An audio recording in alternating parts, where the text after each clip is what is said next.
What is up, everybody? Hey Welcome back to Linkath's Kopi podcast.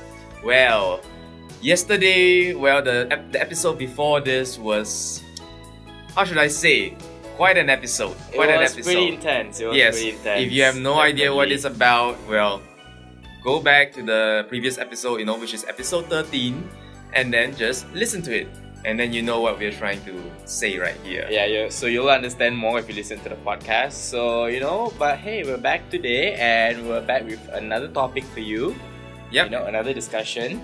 Yep, and then of course this one, well, it won't be as intense as the episode before, but it will still have some intensity, but just not that much, I gotta pity my friend over here who has taken quite a beating from last episode. Oops. Oh, I've said something. Oh, wow, Aaron. I've reviewed a little spoiler for the last episode. Well, I'm bent, but I'm not broken, so I'll be back, with more. So we'll see, It's usually the bent people who say they are not bent anyway, so... Anyways, right. Today's topic is something a little bit more factual, a little bit more informative, and it's something that we all should know and we all should think about because it relates to the future and how are we going to spend our money. What should we do? So the topic for today is, which is better, cash or cashless? Which way is the best way forward? Now, there are different countries with different ways of doing this. Some countries prefer a very cashless environment like China, that with all the WeChat Pay, Alipay and everything, almost everything from restaurants to wet markets and whatnot, they're all using mobile payments, so which is a form of cashless payment. That's right. While for Japan, just few hundreds and thousands of miles away, they are still mostly cash driven. They have things like coins, shillings, dollar notes and everything. They hardly use mobile payments, even though the country is mostly automated at this point. Right. So quoting another example, Sweden has their own payment gateway which is called Swiss, and of course countries like China, Canada, Australia, they all have their own. They're all very cashless societies now, and that's a good thing, and we'll discuss to the extent of how it might be good here for us Malaysians if we bring it here. But for, if you look at Malaysia now, right, we are still primarily cash driven lah. We're not very cashless yet. Yeah. I mean, not to the extent of Japan where it's like almost religiously cash based, Right. but we are still pretty much reliant on our ringgit notes and everything. But lately, if you start to see the trend, more and more mobile payments are coming up. Things like FavePay, Samsung Pay, Right. Alipay is Grab also coming Pay. in, GrabPay as well. It's getting there, but it's only at the early stages. So you won't really see the, it's hard to say whether it will really pick up or Malaysians in general will be just saying, tak boleh lah, mana mungkin. That's Wow. right, guys. So right now it's a race. There's a race going on for all the payment gateways out there. So the first payment gateway that's able to provide comprehensive service to all sales point in Malaysia, all major sales point like malls and shops, etc. Yeah. So the first company that manages to do that, right, will be the largest online payment gateway in Malaysia. Yeah, I mean, even like e-commerce platforms, things Right. like that, buying online, going anywhere, there's payment gateways, you're paying for certain installments and whatnot. It all has to do with payment gateways. So the cashless trend is actually already there. We pay a lot of things with our bank transfers, with our phone or our computer, online Right. transfers. These are forms of cashless payments. So it's Right. already there. It's just that maybe, for the most part, when we are outside, when we're eating lunch and dinner, doing stuff, we might still use, our actual money, unless That's right. you are the kind of person who likes to keep on using their credit card. But let's not get into that. That's a whole nother matter. The credit card bonanza. Well, credit cards are also a form of cashless payment, But I think what people don't realize is that, well, of course there are advantages for both methods lah. But the main advantage I see with cashless payments is that, we don't have to now spend money and time and printing, entries, on printing physical money anymore lah. Yeah, well, it's true that, some people would say that technically yes, if you're using cash, you're hurting the trees, you're hurting the environment. A small advantage. Yeah, that's that point. And then there are those who also say that if you go cashless, you're still hurting the environment. You're using more electricity. You're using more, the phone and everything. In a way, also you're killing some other life forms instead of the tree. Well, your carbon footprint is way lesser lah. And because now we not only have paper money anyway, we also have like plastic money, PVC money. Yeah. So I guess the most logical way forward is to have like the best of both worlds. A bit of cash, a bit of cashless. Have both choices available, and then that'll be hard though, because like if you look at Sweden, even at the market, the local markets, the street markets, right? Even the vendors there also, right, have conduct payments, right, without cash. They all use their mobile phones. They all use an app for that. So if let's say I were to travel to Sweden as a tourist, and then I have Swedish money or whatever, then you can still pay with Swedish currency, but you still can also pay using their app lah. Yeah, which is so fine. You have an option now. Which is fine. At least that means it's the best of both worlds. You have cash and cashless. That's right. You have both. So rather than it's like, no, we won't accept your money. You have to install our app and everything, which means that as a tourist, I have to buy data plans and whatnot. Yeah. And even buying the data plan, they will say they won't accept cash anyway. That's right. They will still have. I don't have a data plan to buy the data plan. Oh my god. That's right. Dun, dun, dun. So yeah, like what you said, it's ideally it's best that we leave both options open lah, because sometimes it's all about the consumer, how they choosing to make their payment, right? How a consumer makes a choice to choose to make their payment, right? Actually, like it influences their trust with the business lah, Yeah. And I heard that a lot of things, like for example, with cash, sometimes you don't want to get mugged by people in certain parts of the world. That's true. But it's a little bit dangerous, to just walk alone or to even work with company. There'll be people who just want to pickpocket you or threaten you with a knife or a gun, right? And then say, give me your money, and then all your cash and ID and everything is gone. And so that's the con of cash. But you can also say that the con of cashless is, what happens when somebody hacks the banks, hacks our systems, and then what happens to our digital currency? Do they all turn to zero sums? So actually there's a whole picture to it lah. So yes, when we make payments through payment gateways and also through PayPal, etc., all these payment gateways, right, they are collecting our data and they are selling our data to other people lah. PayPal, which is one of the largest payment provider, they actually sell their data to 600 major retail brands that are in the world, so they actually have a large clientele which they sell all this data to. And then so all this is because they can track your behavior, they can know your how you behave online and etc. And so this can get ugly. Like if you look at China, China actually is trying to get all their citizens to pay with a digital currency, and they are actually enforcing very stringent rules to actually monitor their population with this method lah. Like making sure checking their behavior and all and whatnot.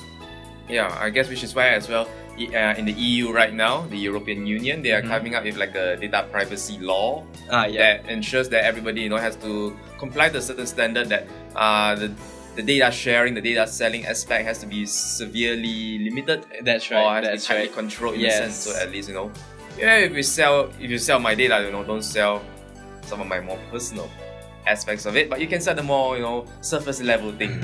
The things that people know about it, I don't mind, but the things that I want to keep to myself, if you know about it, oh my god, it's like you're in the same room with me, the same hotel room with me. That's right. Oh my goodness, and I'm naked, you're naked, and oh wow, this is awkward right now. Yeah. Why are we talking about basically selling data is like just selling your shirts off, and you're opening up all the cleavages and everything. Basically it's that. Yeah, basically. Yeah, basically it's like, this is me, world. Look at me, even though I don't actually want you to see me. That's right. So, and like what you said earlier, hacks and all. What happens if somebody hacks into your system and takes away your money. And if you look at Bitcoin, right, everyone agrees that Bitcoin has value, but what if it suddenly everyone disagrees that it has no value?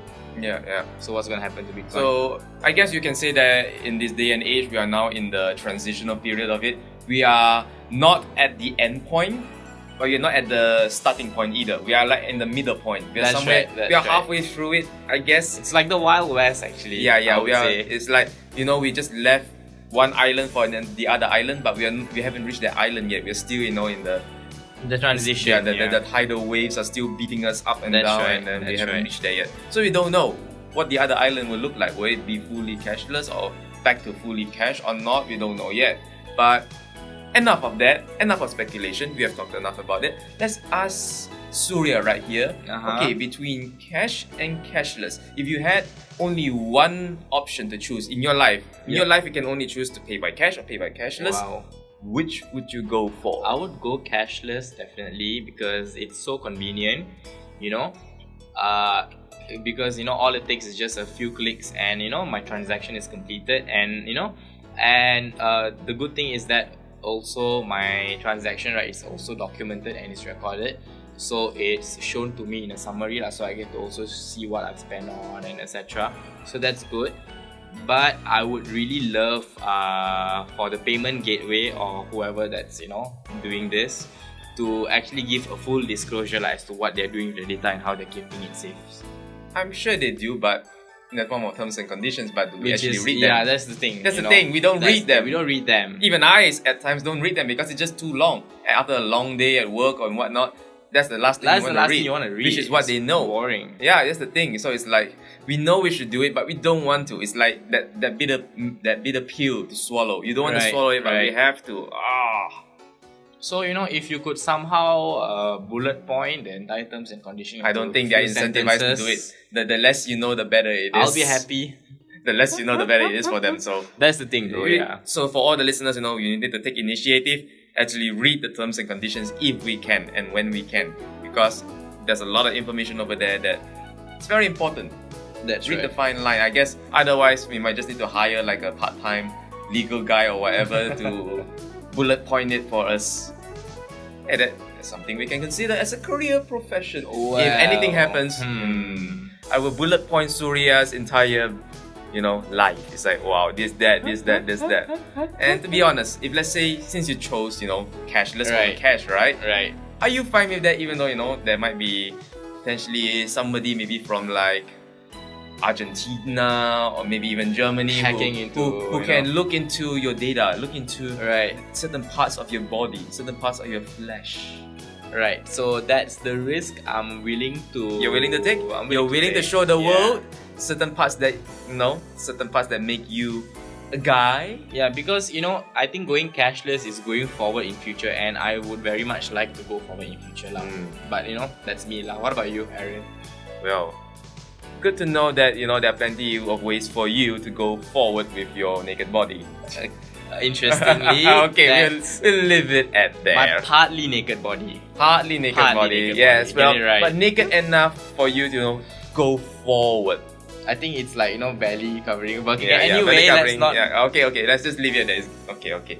We will let you off the hook. So I guess you wanna ask me, is it? Yeah, what would you prefer? What would I prefer, cash or cashless? Yeah, would you go cash or I can easily just say cash and then I would just fight you to the death. You can. Something like that. I can. You could. And and I'll probably beat you again like last episode. Shit, what do I have to say? Well, you don't know for sure. We don't know for sure because it's a different topic. But what would you choose? Yeah, well, you don't have to choose the same with me, unless you're afraid. No, I'm afraid. Oh, you're challenging me right here. Okay. Yeah, well, but let's hear your answer. Okay, let's just say, I'll go with cash then. Okay, it's on. Let's go with cash. No, we're not fighting. We're just, having an intellectual intellectual yet passionate discussion. Intellectual yet passionate discussion. Debate. Yeah, it's not a discussion. It's an intellectual discussion with some feistiness in it. A little bit of feistiness, just the right amount.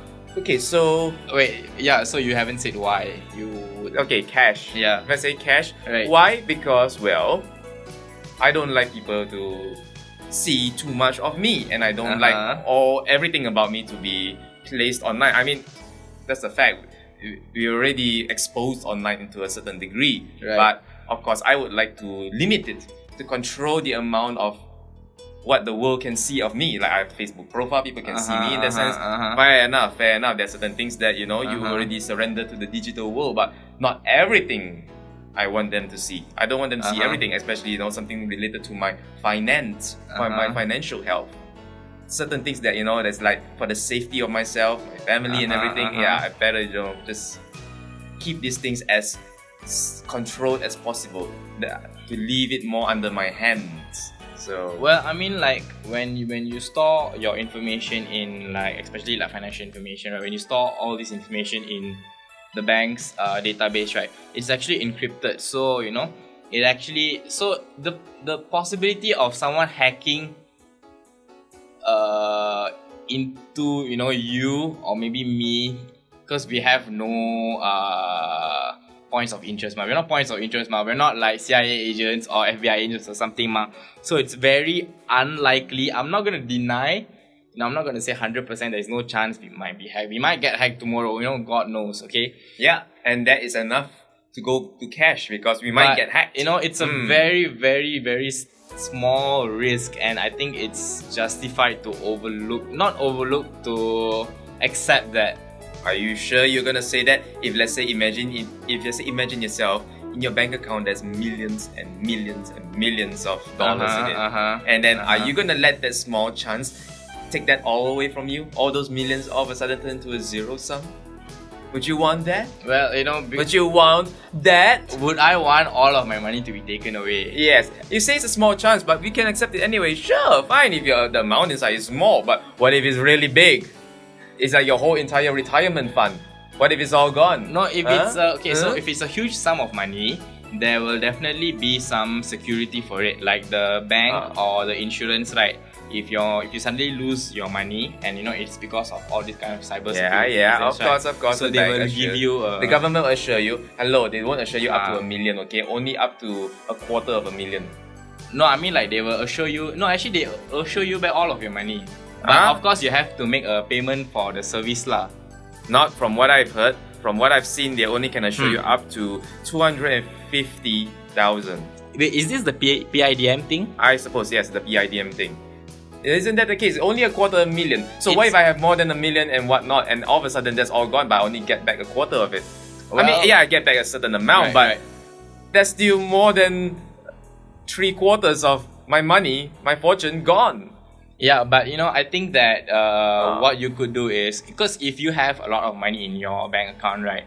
The most safest thing to do, or the next thing to do by then, right, is to actually not with PIDM, but to actually get security for your money by actually taking a policy out, so that in the event something like this happens, right, you get back your money lah. Of course, you have to make payment for it lah. But you're talking about the scenario where hacks happen, and what I'm trying to say is that it's very minimal, but I see a possibility that in the future more such occurrences will happen lah, because as we become more digital, and as the whole world starts adopting digital currency more, right, I think it's very more likely that hacks like this will happen. But at the same time, right, it's very much likely that we will be having more stringent laws, more stringent regulation. Then in time, we will also develop an understanding of how the system works. Yes, very fantastic. And also the technology to deter these people away. Of course. I'm not disputing any of those points. In fact, I see it as a good thing and an opportunity for me to continue using cash. You know why? Why? Because while all of you go and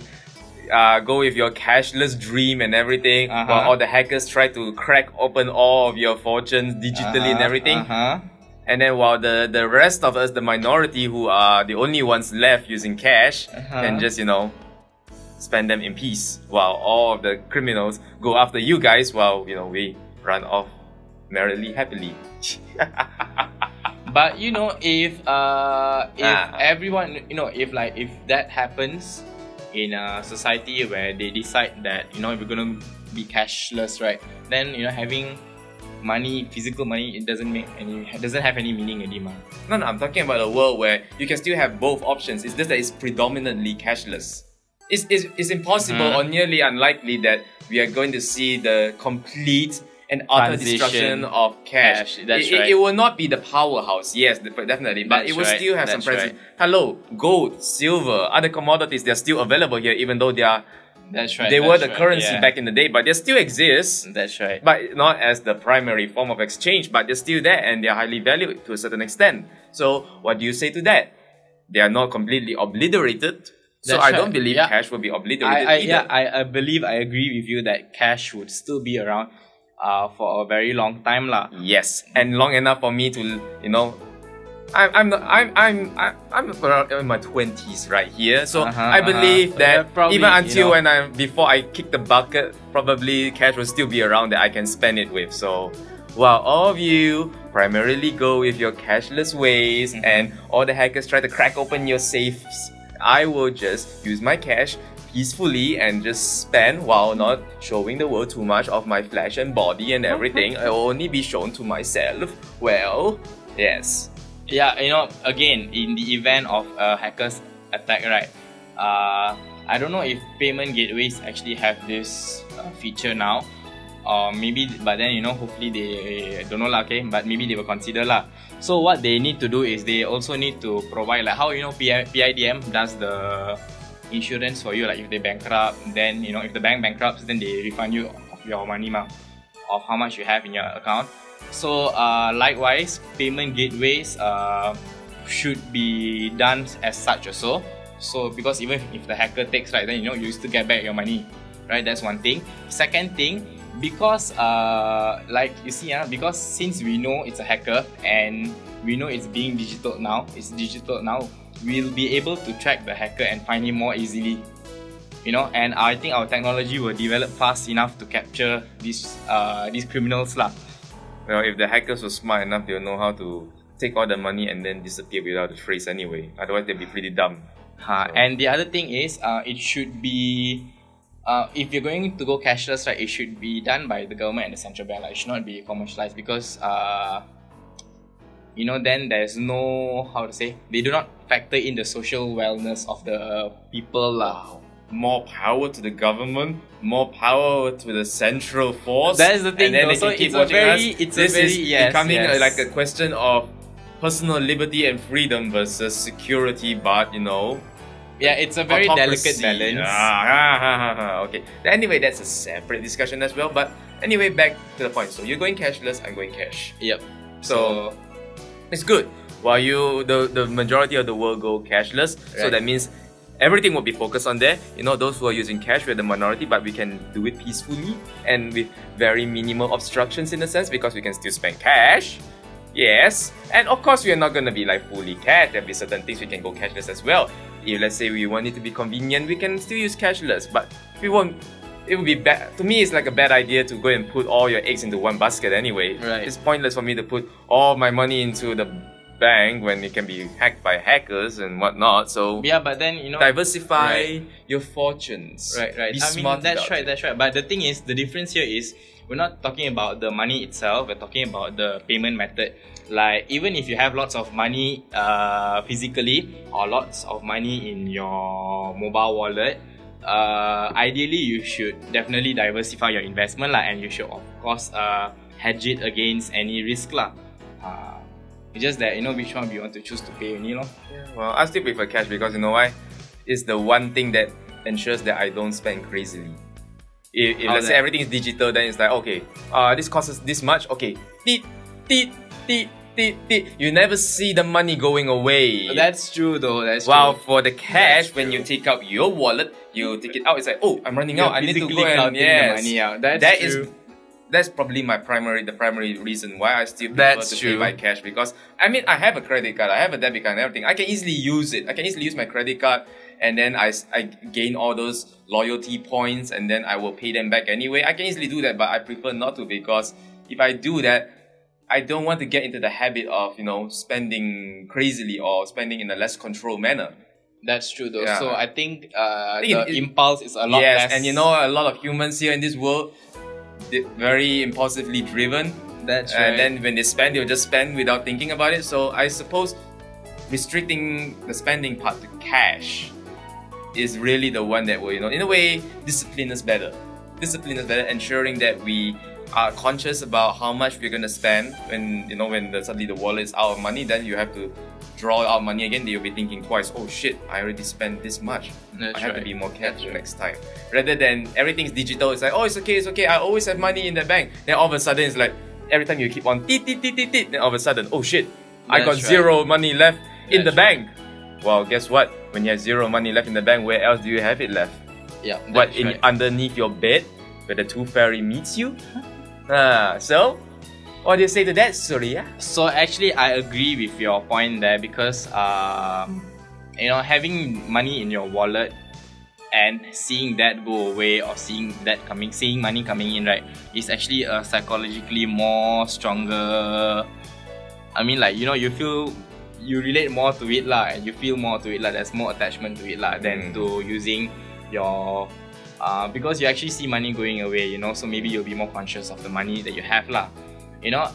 So that's so if that's one thing that I agree it's a flaw lah, because I think it's easier to sort of like give money away, be reckless lah with your money, with your phone lah.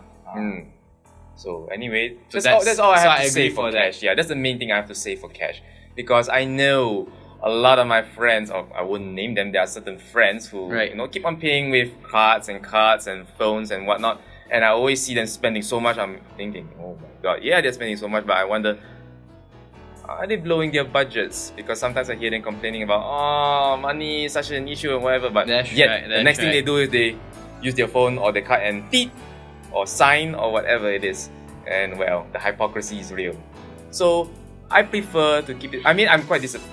I don't want to say I'm disciplined by money. I hope I am, but to keep it that way, or to keep myself as disciplined as possible, it's better that I spend in cash. And that's my reason for doing so. For you, okay, it's okay. You go cashless, you go on your merrily way being cashless. But that's gotta be so careful. I agree with you. I think that if there needs to be a change of perception lah, as to how if we truly become cashless one day, like, we really need to also realize lah what it means to us, and how it affects us, socially, and how we engage with the world as. That's great. It's great you're finally understanding but this. But as of now, we are not ready for cashless yet. Yes. We are not ready yet. So basically, the debate of cash and cashless, well, I'd say, cash wins. Yep, cash we wins. We still need cash. Once again, I take the cake this round for this episode. Wow. Well, Aaron, you need to win because I let you win. So, you can gloat all you want, It's okay, I'll take that anyway. You let me win? Oh, great. I'm an opportunist. When somebody gives me free stuff, I take it. When somebody wants to give me things, I take it. Because why? Otherwise, they would give it to someone else. That's true. So anyway, thank you, Surya. Thank you for giving me this win. I will cherish it. And on that note... it's time to end this podcast. With Aaron's gloating. Yes, because, well, if you watched the last episode and you're watching this episode, well, you know why I'm so happy right now. Wow. Yeah, well, Aaron, okay, you'll gloat, but hey, maybe third times will be the charm. So, if you guys think, if you guys have a topic idea that you want to suggest, something that you think that I maybe can debate better and win Aaron with, you can suggest it in the comments. As he said, third time's a charm. Third time's a charm for me. Third time I will have 3 times in a row a hat trick. We'll see. Anyways, thank you so much to everybody for listening to this podcast. Of course, today's episode is brought to you by none other than our e-partners. That's right. Money-related, cash or cashless, you can, receive your rewards in these 2 different ways. Do you want it by cash or do you want it by cashless? Talk to us. Talk to us, and then we can make an arrangement. Yep. And even if you want to pay stuff also, it's the same thing. You can go by cash or cashless. I believe so. Right. So the e-partners app is actually the e-partners program is actually an online affiliate program of Linkath. So basically, with just a few clicks using the e-partners app, you get to earn commissions. Not only that, if you shop at Linkath, you get cashback. So that's money. That's great. So on that note, go and spend, go and shop, but shop and spend wisely. That's right. Yeah, don't be like Surya, go cashless and go all crazily happy about spending stuff like that. I'm cashless and I'm wise. Okay, I'm wise. Sure. wise enough to give me the win. Wow, that's how wise of you. How nice, more like how nice of you. Such a nice guy, such a nice friend. Aww. So I'm just gonna let Aaron gloat some more. So bye guys, and we'll see you tomorrow. Tomorrow? Oh, no, we're not seeing them tomorrow. Because why Surya? Explain, why aren't we doing it tomorrow? Okay, so I just remembered. Okay, so we will not be seeing you tomorrow and Thursday because I'm not gonna be around. Yeah, because Surya has to go back to his cave and recover from losing so many times. We'll see you the next week. Yeah. And so at Selamat Hari Merdeka. Yep, Merdeka, because Friday it's Independence Day here in Malaysia, so we're going to have a holiday. And Wednesday, Thursday, of course, he's not around because he's lost so many times. He has to go back and recover himself. Right. So get back his game again. Malaysia is 61 years old, and I need some time to recover. Otherwise, Surya here will turn 61 years old as well. That's right. Okay, alright guys. Stay young, stay happy, stay safe, stay fresh, and stay sexy. And take care. Bye-bye. Bye.